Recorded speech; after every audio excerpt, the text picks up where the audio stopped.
Hey Raider Nation, how you guys doing? Welcome to another great episode of the UnPhiltered Truth. I'm your host, Phil Jones. Phil Robinson will not be joining me tonight. Work can get in the way, and we're coming up on the end of the holiday. Well, we're coming up on the holiday, so you gotta get that OT in so you can get them damn extra goods ready. So, other than that, last night was a heartbreaker. Last night was that game where you're just like, damn, what the hell? You're pissed. It's leaving a sour taste in your mouth. You guys saw how I went off on my reaction during the post game. And in a way, I'm still feeling that because I went back last night and rewatched the game. Yes, I rewatched the entire game last night. And I'm going to just say this. One, I understand we are diehard fans of this team, but when you're breaking down, when it comes down to like being realistic, when it comes down to legit football and plays and etc. being ran, a player has an assignment. And if that player is not running that assignment, well, shit happens. And right there, that was the shit that we did not need. Y'all bear with me. That was the stuff that we did not need going forward. When you go down and break piece by piece of that play, the Raiders, to be honest, they could have took them in overtime. Raiders could have handled business. They could have, said, hey, we're going to force you to throw it on us on a short field. You have no timeouts left. And if you really think about it, if you hold Mahomes and you take Kelsey out of the picture, I'll be real, you guys. Raiders could have won that game. It's not the best thing to hear. Like, shoulda, coulda, woulda, but that play by Abrams,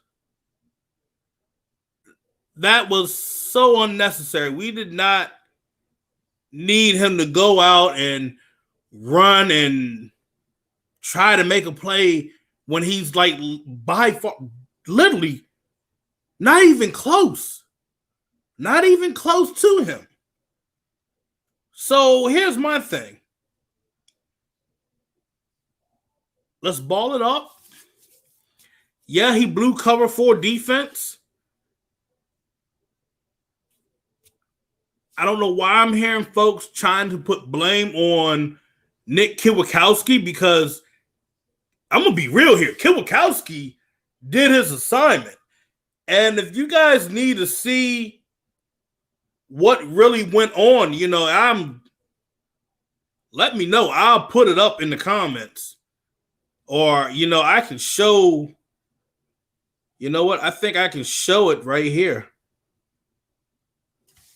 Let me see if I can bring this up real quick for you guys. Yep, here we go.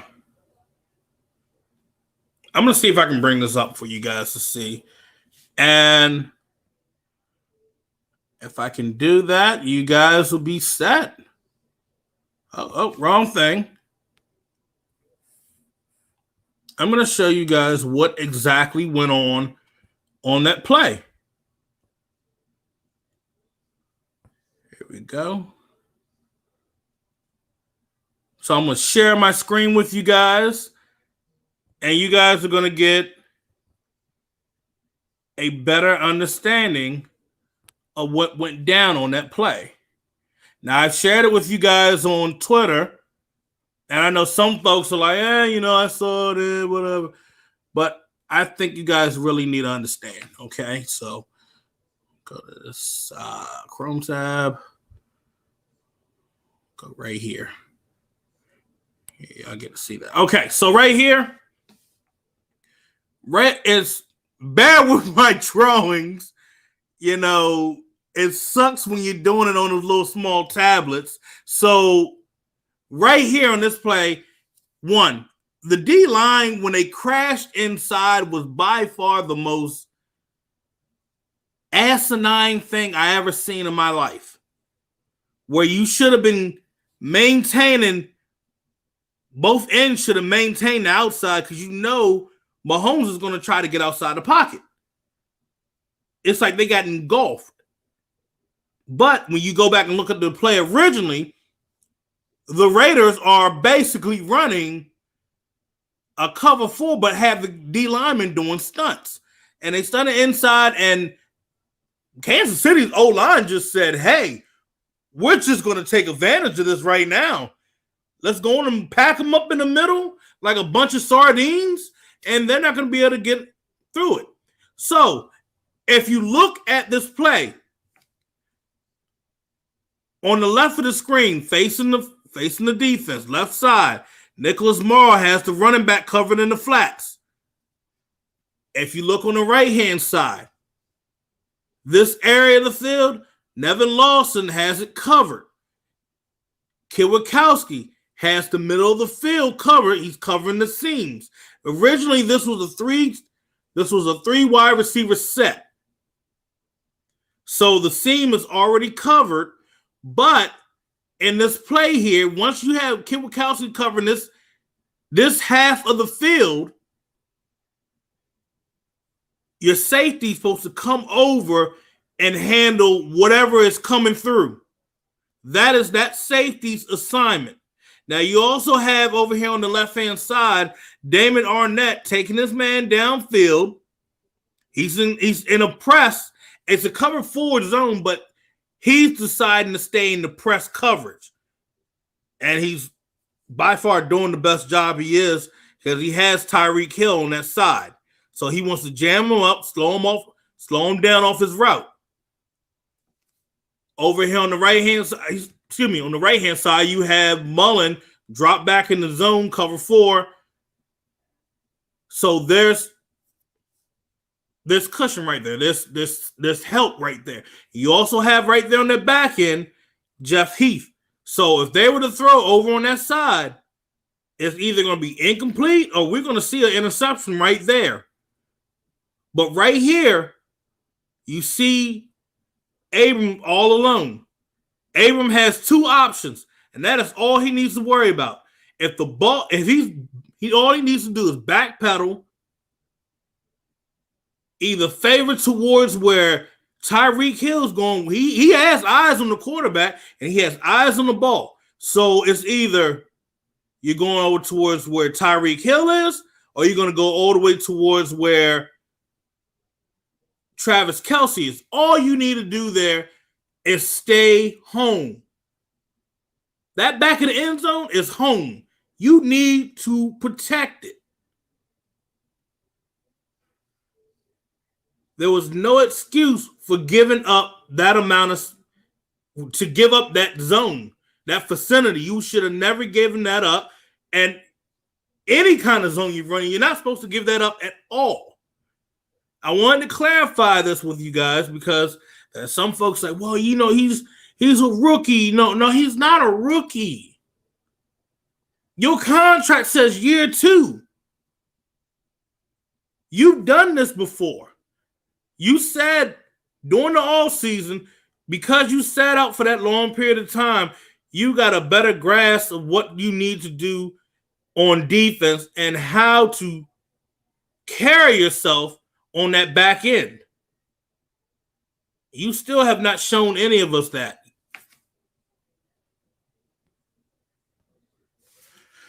So it's frustrating. I'm not going to spend too much on it. I'm not going to hang this man, because shit, this was a game where you wanted to try to be a hero, but sometimes being the hero ends up getting your ass killed. And that was a prime example. So that being said, the Raiders have Kansas City's number. If you look at that game, Kansas City was frustrated. That defense was frustrated the entire night. I was looking at defenders getting frustrated with the DBs. Andy Reid, I'm going to tell you this. If you paid attention, Andy Reid was uncomfortable on that side. On that sideline, Andy Reid was like, he couldn't believe it. We have their number, but we have to play smart football if we're going to face them again in the playoffs. But the fact of the matter is right now is the Raiders have to win the rest of the games. They got to go 7-1. They have to. I know some people say, I don't think that's possible. You better make it possible. It's called playing smart football and figuring out what the fuck is going on with this defense, because I'm going to tell you this. That pass rush last night was disgusting. It was horrendous. I couldn't believe my eyes. Some of you guys, I've heard folks say that, Farrell's a bust. Well, I see you guys need to eat crow because Farrell holding down that outside took away the run from Kansas City the first game. You see his presence was truly needed. So the fact of the matter is you guys need to hold back and stop thinking we need a Khalil Mack on that side. Well, no, you're not getting a Khalil Mack on that side. You had Cleveland Farrell. Cleveland Farrell was doing an outstanding job. He may not have the sacks, but he was creating pressure, and Farrell was holding down the outside. Now, the funny thing about it, when you have folks talk about, well, what about those outside runs from early in the year? Well, those outside runs from early in the year, that comes from your corner getting engulfed and not being able to get off their blocks. So when you have that one corner not able to get off their blocks, for example, LaMarcus Joyner or Nevin Lawson. Well, I'm not going to say Nevin Lawson because Lawson hasn't had a problem off that. It's more LaMarcus Joyner. But him getting off his blocks in the run defense is terrible. So you got Lawson running right into you, and you're trying to contain the outside. Let's think about it, ladies and gentlemen. It's not on Farrell. Crosby, man, he looked sluggish yesterday. He was beat. He was beat. He was tired. But if you guys realize something, and Gunther said this was going to be a problem, me going back and thinking about it, not having your guys out there to practice, and you can't run certain things, certain schemes, certain packages, it's a problem. When you miss practice, you look like trash.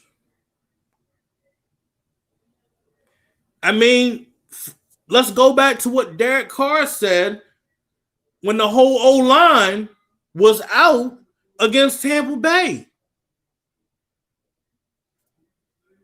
When you don't have practice, it plays a part. He said he felt that he was under pressure the entire game. The pocket collapse. We look at the D-line this week, not have marquee guys.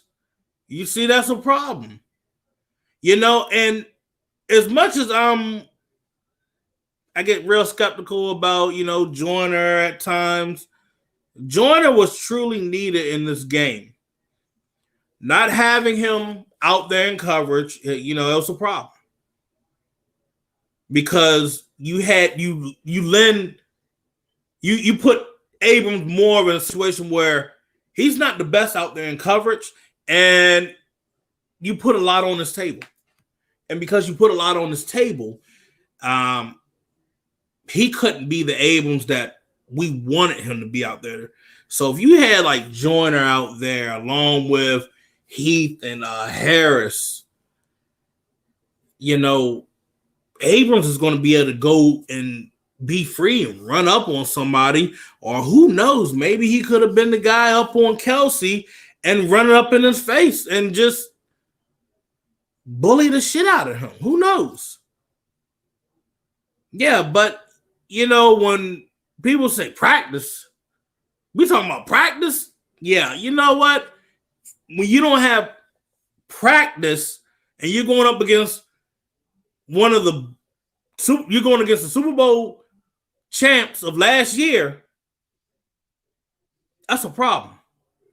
When you don't have your top defenders in to be ready against the Super Bowl champs that you did beat before, that's a problem. So, that being said, we get everybody back this week. For the love of God, they better get this COVID thing under control, because if they can't get this under control, damn it, come there where you're trying to win these games and trying to get in the playoffs, that's going to be a problem. A big thorn in our ass. Give you guys an update. We have some updates. Well, one, Richie Incognito, he has season-ending surgery, and he is out for the rest of the season. It sucks. It really does. I mean, but hey, this O-line has done a hell of a job. Next thing, Trent Brown could be back this week. So, fingers crossed. And that would be a major upgrade at the right tackle position. But I want to give my props to Brandon Parker. Brandon Parker has done an excellent job out there at the left tackle position and the right tackle position. He had no problems at all, and he did a hell of a job out there. A hell of a job. I know, we seen Brandon Parker, and we're just like, this man has no business being out there, and damn, he did good. So, Raiders make 2 signings for the edge. You get Tack McKinney, and you get Vic Beasley. And I'm going to say this, McKinney. McKinney wanted to be a Raider. Him being from the Bay Area, look, we get him. He said he was dealing with a groin injury. I know I think he's already passed the physical. I got to go back and look. But, he's still got to go through this little COVID. He's got to go through the whole COVID process, protocol and whatnot. But I know Beasley was there last week. Beasley had his Zoom call. Well, they did a little Zoom thing, the workout and whatnot. And I think he had already took his COVID test the other week. So there's a possibility Beasley could be ready this week and get him some action.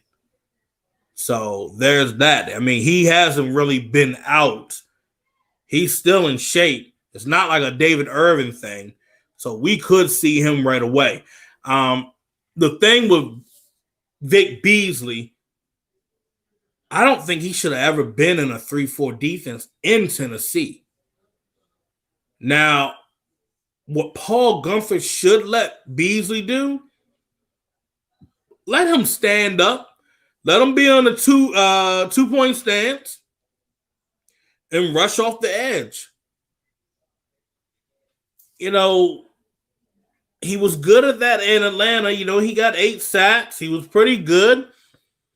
He wasn't like, the money that he was making wasn't like that good level, but I mean, for a serviceable player like him being in our rotation, that would be something huge for us. It's just he's got to want it. I'm not going to say that he's going to be come off right off the back and getting 3 or 4 sacks. We got to see if he's going to actually deliver. But I mean, they got to give him some reps. They got to get him in. And we'll see where we go from that. But I'm hoping we can get Farrell back.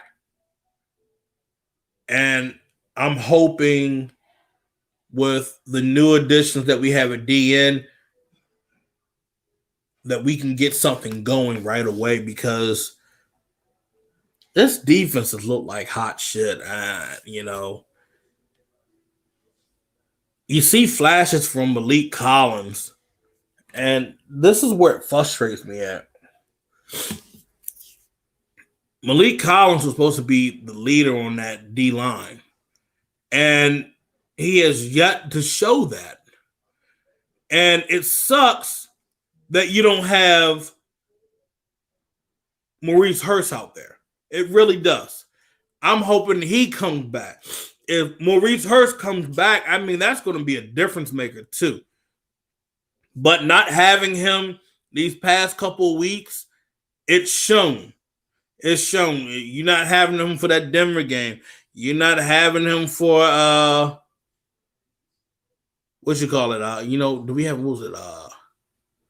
The Chargers game, not having for the Chargers game, not having him for Denver, and not having him last night. Well, we thought we were going to have Hurst last night.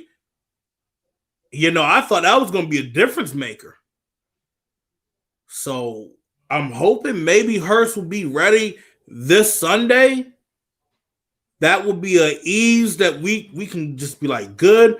We got better help right there. We don't have to fully rely on Collins the whole time. And then maybe we can see Beasley. I know Beasley probably be like, yo, I want to go against my old team. I want to be able to go out there and play. So who knows? And I'm going to tell you this. Even though the Falcons are 3-7, they are not an easy team. So there's that. But, I look at last night's game and I'm just like,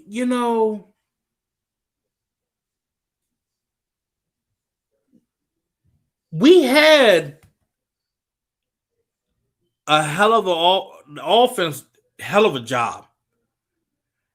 But the only thing that pissed me off, why did you stop running the football? And, I listened to Ryan Clark. Ryan Clark said we should have found ways to eat up the clock a little bit more. And that's true. We should have. We went downfield and scored too damn fast. You giving Patrick Mahomes 1 minute and 43 seconds, basically nearly 2 minutes, to go downfield and score.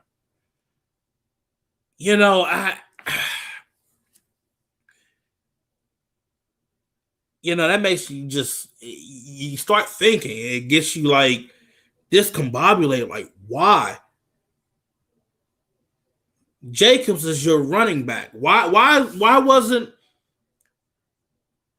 now here? Now I will say this. I will say this right here. This is the other exception that makes sense. Kansas City in that third quarter took away a lot of clock from us. So my whole question is this: should the Raiders, going back, should they had kicked off to the Chiefs and then just got the ball back and just controlled the third and fourth quarter? That could have been a better option. But, it is what it is. Shoulda, woulda, coulda.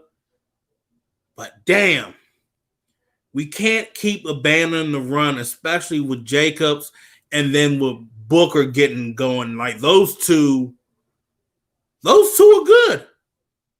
Those two are like peanut butter and jelly right now. It's like thunder and lightning. I'm loving those two. But the thing is, right, like, after this loss, can the Raiders rebound?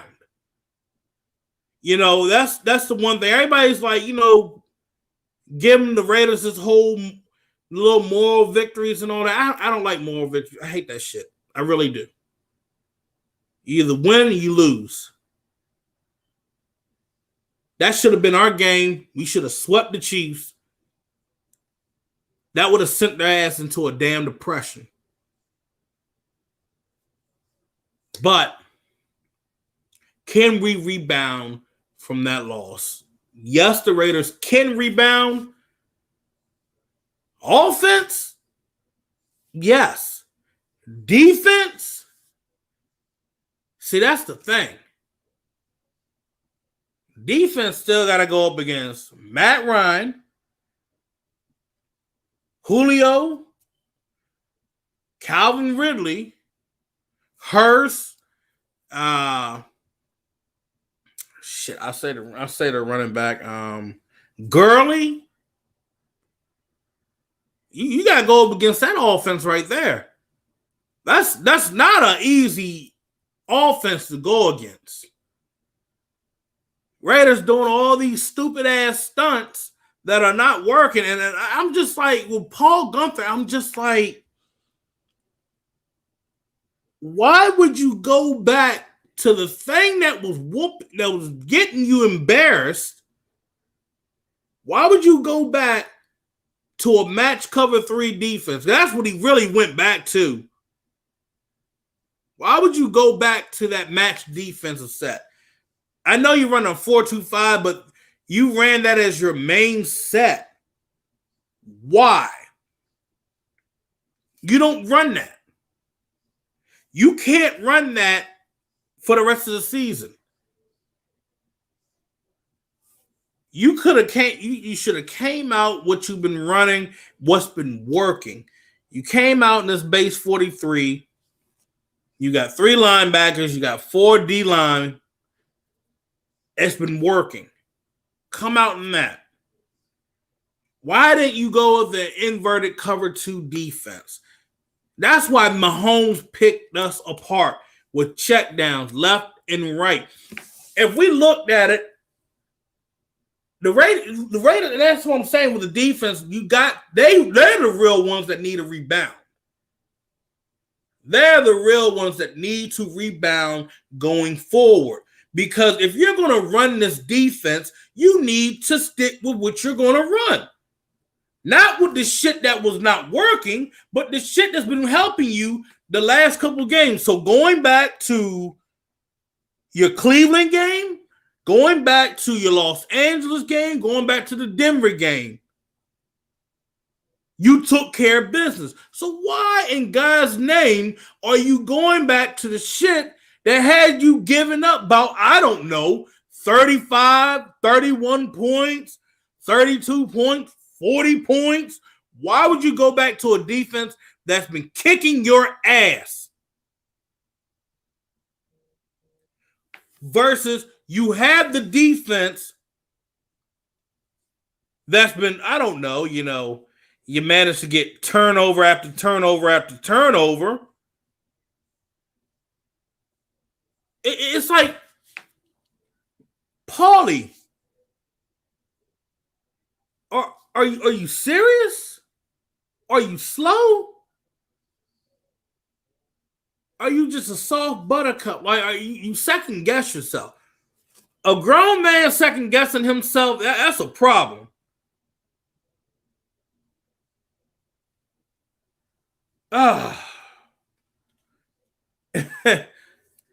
And the fact of the matter is, how you lose a game on your motherfucking birthday?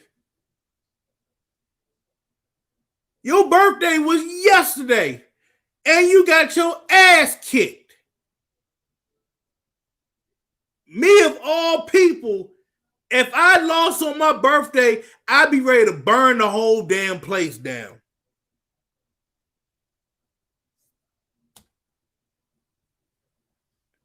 Bruh, Kev, thank you. That's like getting fired on your day off. And that's embarrassing. This is supposed to be the Death Star. and you're 2-3 at home. Yes, Garrett.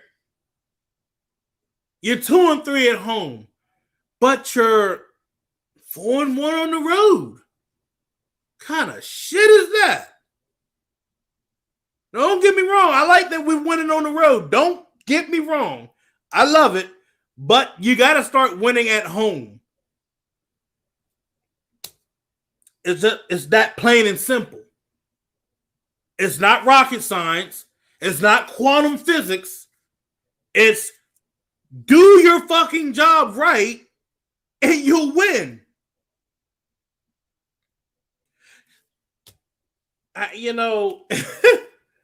Woo, man. Literally, they let Return of the Jedi happen at the fucking Death Star. They blew that shit up.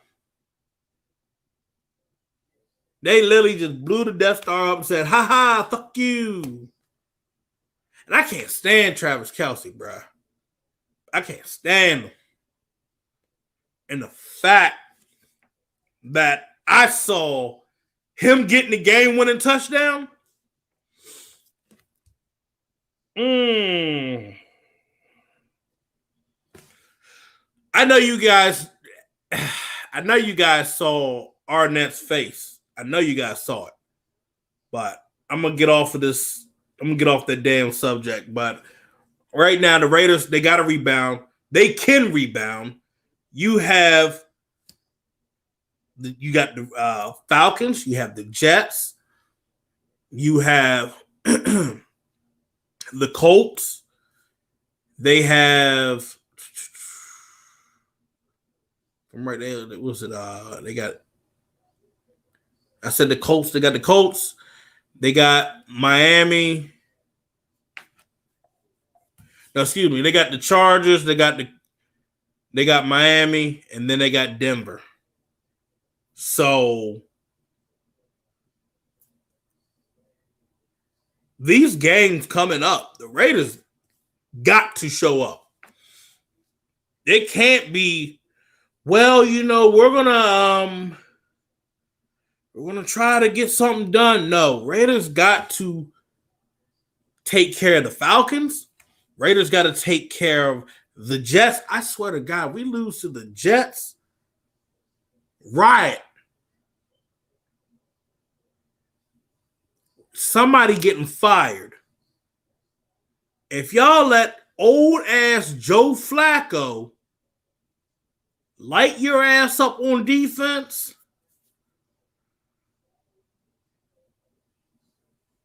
I swear if Paul Gunther does not get fired that day,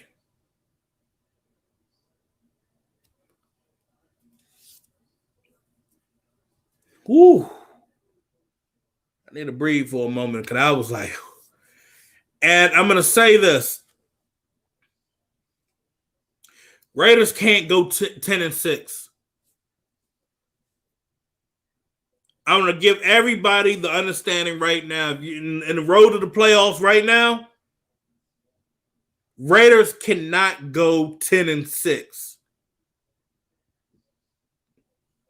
And I'm going to explain it to you. Let me see. I got it right here. Okay, all right. So, not even 9-7, dude. So they need Miami to keep losing, and they got to beat Miami themselves. The Raiders need Baltimore to lose again. The Raiders also need Indianapolis to start losing or Tennessee to start losing, one of the others. And they need Cleveland to go start laying goose eggs as well. But the fact of the matter is, Raiders got to finish off the rest of their games. Raiders got to get the win on the Falcons, the Jets, the Chargers, the Colts. Got to get the win on Miami. And damn it, I'm going to say this. Raiders need to win against Denver Last game of the season.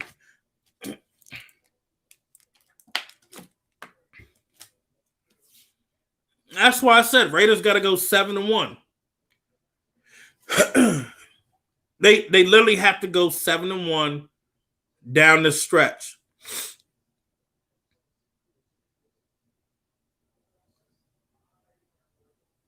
I don't even prefer the 7th seed, bro.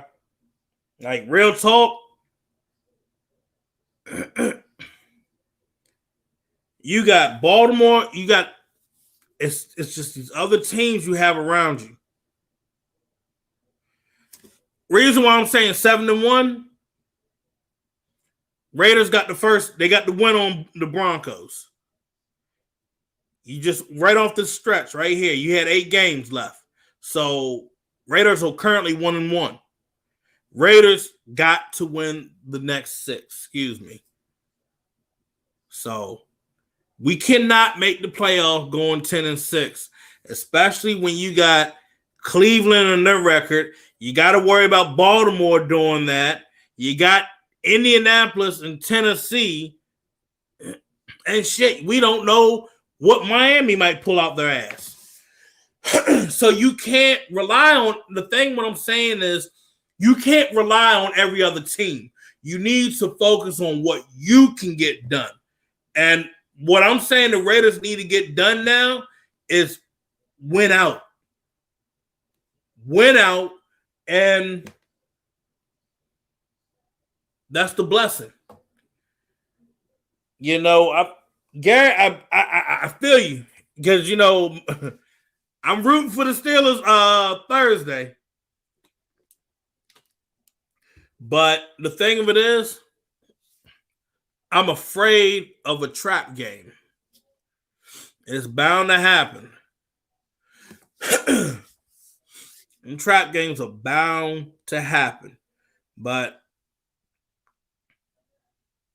yeah, Gabriel, I will agree with you on that one. Raiders do need to win the games in front of them. And they are easy.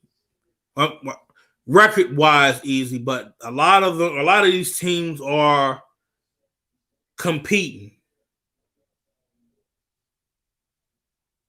Raiders got to take care of business. Now, the only thing I say about the Jets are just tanking.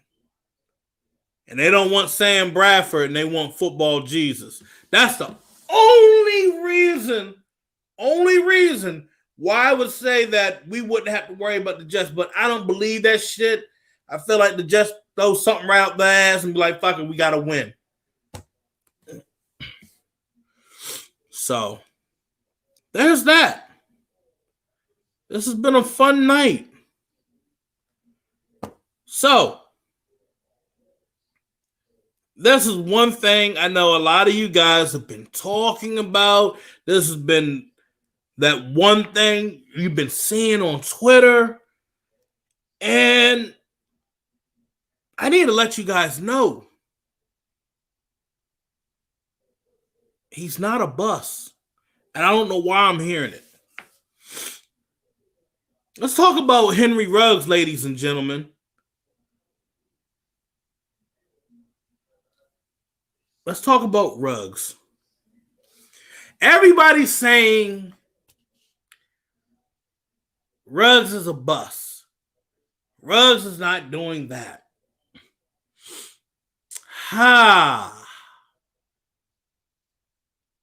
I'm going to tell the folks that have been saying that to shut the hell up. You do not call someone that is in their first year a bust. It's ignorant. It's downright idiotic. Now, some people are saying that Ruggs is being like covered. He's being overshadowed. So I look back at last night's game. It's probably about maybe 2 or 3 times Ruggs is being truly covered.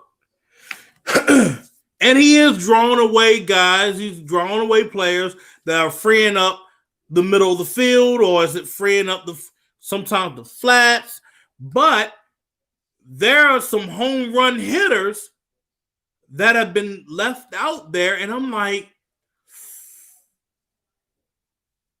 I'm going to say this. Derek Carr was a badass motherfucker in that pocket yesterday. And that's why I know he could have made this throw. And I'm going to show you guys. And no, I don't want anybody thinking I'm doing some wild ass car bashing. We don't do that shit here. Okay. I'm just showing you guys that Ruggs was wide open. Yeah. Carr's feet, yeah, his footwork is looking a lot better. But I'm gonna say, I got like, bruh, I know you got that. It's good you got Aguilar right here. You got such and such right there. But man, if you just gave it a second, that shit was there. So I'm gonna pull this up for you guys. Here we go. Nah, I'm gonna show you guys this one. Hold up. There we go. All right, this is during the opening drive. So you got a crossing route right there. Now, some of you guys are gonna say, well, that went too fast. I think I got the whole film on it right there. But here we go. Step up one more time. If you look the way that play went, if you look how that play went, Ruggs was open. The safety had his back turned, and if the safety turned around, he would not have gotten to Ruggs on that play. Ruggs would have been open, running downfield for 7 on that opening drive. I went back and looked at that damn film about 10, 15 times just to make sure, was I right on the safety? Ruggs was there. Now, this is the second one.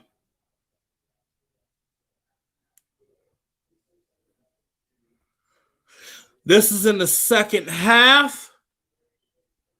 Now, if you see what's in front of them, now I'm going to play this again because there's a whole bunch going on. I'm going to have to go back to this play again. So, look, on that play, they had 11 stacked up. They brought 11 guys up to the line. There was no safety. There was no safety help above. So this was a predetermined throw by Derek, and I wish Derek had went and looked at his options, because Ruggs would have had 7 on that drive, and we wouldn't have had to punt.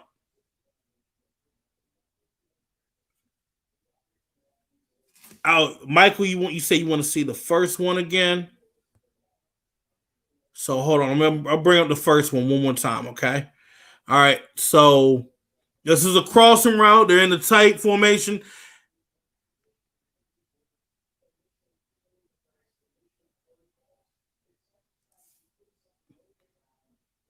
And it's going to zoom in on the second one, so hold up. I'm playing both of them, yes.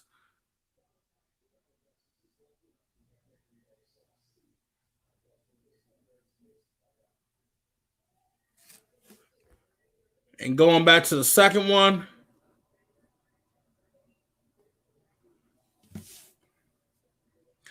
Everybody's up on the line. Except for the corner on the right-hand side. He's playing like a cover 2.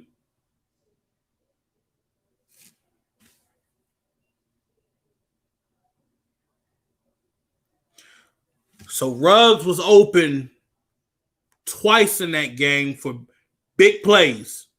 So it wasn't like he wasn't like covered.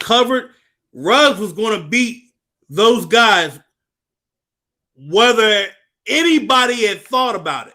And those are the nitpicking that me and Phil have been seeing for the past couple of games.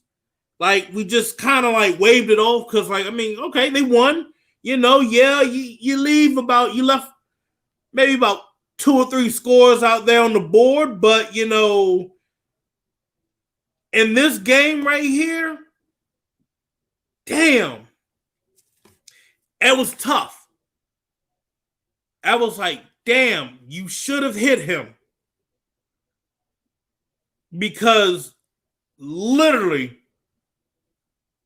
on that play, on that drive, that was the drive the Raiders had to punt.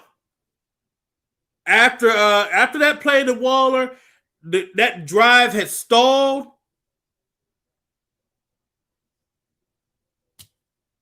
And man, Carr's gotta get in sync. And that was the thing that happened that last game against Kansas City. You gotta get in sync with them. If you got in sync with them, damn it, Tyrann Mathieu can't cover him. Nobody can really cover Ruggs unless you really jam him up at the line. And a lot of teams are saying that, Raiders are not really throwing to him. But I'm not going to deny that when Ruggs is running downfield, I mean, he's just doing cardio all damn day. He's basically running probably about 5 miles a game. Carr's got to look for him. And Carr's got to throw that ball right to Ruggs, and they got to deliver it. On those 2 plays there, Derek could have got it delivered to Ruggs, and that would have been 7 right there on the board. It's like, and I want you guys, like I said, I want you guys to understand right there.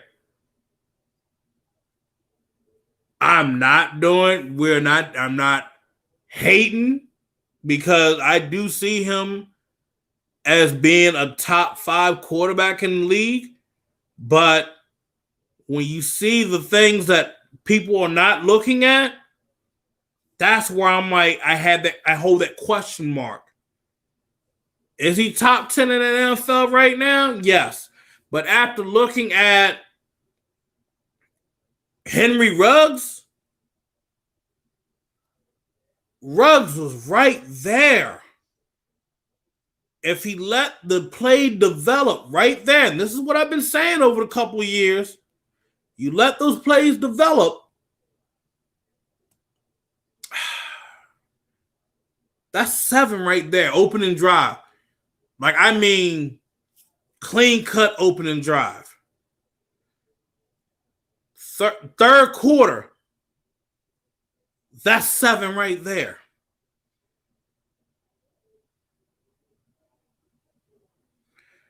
Carr got weapons.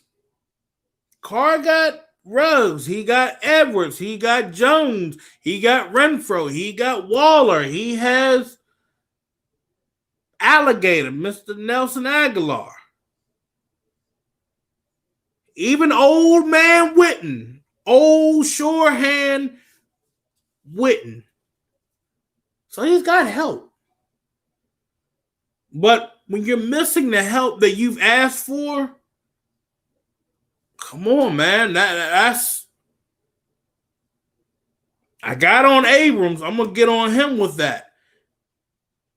But I'm not getting on him like, he lost the game. I'm getting on him because you left points right there on the board. And when you leave points on the board, you're like, damn.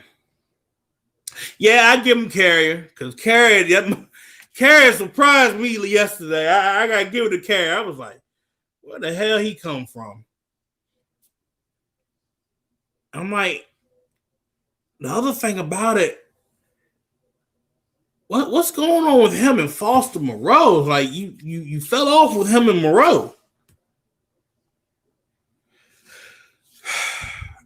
Matt, you're absolutely right. Carr needs to have more trust in Ruggs. He does. And I need to see more Foster Moreau involved. Now he's just sitting there blocking. He's like, he's Foster Moreau holding the sign. We'll catch for 15, 20 yards. I dance for you. I do a Harlem shake. I do a wiggle wiggle. But throw the ball to me. And I'm just like, hey, you know, Carr has guys. He does. So that's my thing.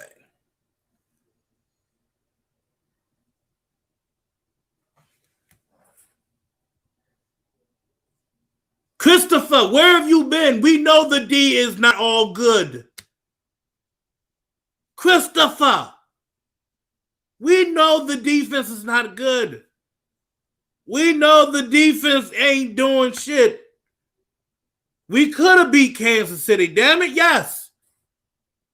But damn. Paul Gunther, I need to have his head on a platter. I'm just, well, I'm a little frustrated. But I wanted to show you guys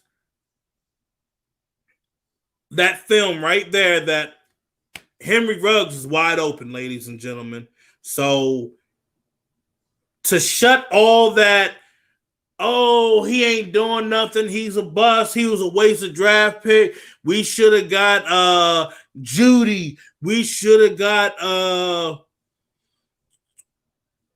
what the other motherfucker name? I forgot the damn name. We should have got Jefferson. We should have got what the motherfucker over in what's my man over in Dallas? CD Lamb. I ain't forgot about CD Lamb because he in Dallas. We should have got Lamb. We should have got all of them. No, it didn't happen. We needed speed. That was the biggest complaint. Each and every one in Raider Nation was saying, we don't have speed at the receiving core. Oh, you motherfuckers want speed. Ladies and gentlemen, 427. You got it. Because Judy ain't that fast. CD ain't faster than him. So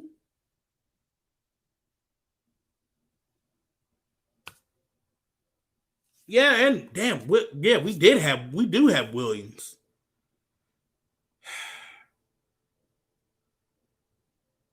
Yeah, speed does kill, Matt. So this is what I see going forward. That's what I see going forward with the Raiders. When we've got the Falcons this week. We're probably going to expect to see Ruggs. Carr's going to try to go to Ruggs. He's got to try to get it going again. The way Atlanta's defense has been, ain't been that hot.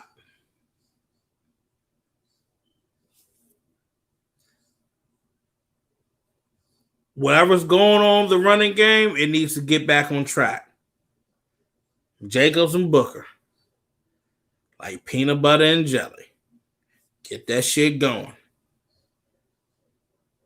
But Michael, yes, you're absolutely right.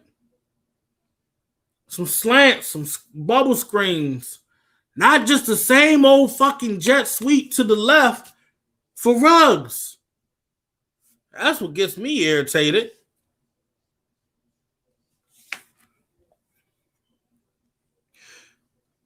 I got respect for Raheem Moore's defense. Don't get me wrong, but I feel that with the way our offense is high-powered, we can take control of that game. Offensively, for the Falcons, That's what I be worrying about. Our defense needs to show up. Hopefully we see that, hey, they're going to run with Vic Beasley. They're going to run with Maurice Hurst being able to play. We're going to see Crosby, and hopefully we end up seeing David Irving more. That was another thing that got me with last night. We didn't see a lick worth of David Irving out there. Paul Gunther, and this is the final words I got to say. Paul Gunther needs to stick with what the fuck he needs to do on that defense. I know I've been cussing a lot, and if I have any kids watching this show or listening to it, excuse my French, okay? But Gunther, he needs to truly get it together. This can't be what you've been doing back in 2019 and 2018, going back to second guessing yourself again. And the thing of it is, when you're going back second guessing yourself, that means you're doing something wrong. And the plays that you ran last night, I'm going to say it again. I know some of you guys already heard me say it. Those were plays that hurt you in that defense. I'm going to say week 1, week 2, week 3, week 4, week 6. You change the defense up. You go with this inverted cover 2 defense. Some things are a little bit more simpler. Things are, you're running key as a spy, and you're taking care of business. Week 7, week 8, week 9, week 10. Nothing should have changed.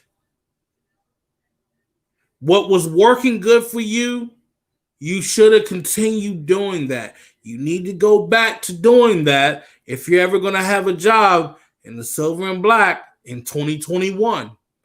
And that's a fact. We know the only reason why John Gruden did not fire him was because, damn, in a situation like this, who's really going to run that defense? And I mean, we thought Marinelli was going to run it, but, then you're going to have to change up a lot of stuff. And I mean, Marinelli's going to want to see it in his own image. And that's going to be hard. That's like a whole switch. That's a whole 360 spin. So, and I was wrong on that one because, I thought that was going to end up happening. I was wrong on that one. And, I own my shit. So, other than that, Raiders got to get it together. You got 6 games left. You got to win out. You cannot go 10-6. I shouldn't see 8-8. I shouldn't see 9-7. Raiders have to at least go 11-5 or 12-4. So, other than that, wrap up tonight's show. Appreciate you guys tuning in. I hope you guys have a safe and enjoyable Thanksgiving. I hope you guys eat all the motherfucking turkey. I hope you guys get the green beans, yams, you name it. Get it all in. Have it all. Hope you guys have a good time. Remember, subscribe to the Unfiltered Truth on our YouTube page. And other than that, Raider Nation, I love you guys. But always remember, there's only one nation, and that's Raider Nation. And you know what I got to do? Raiders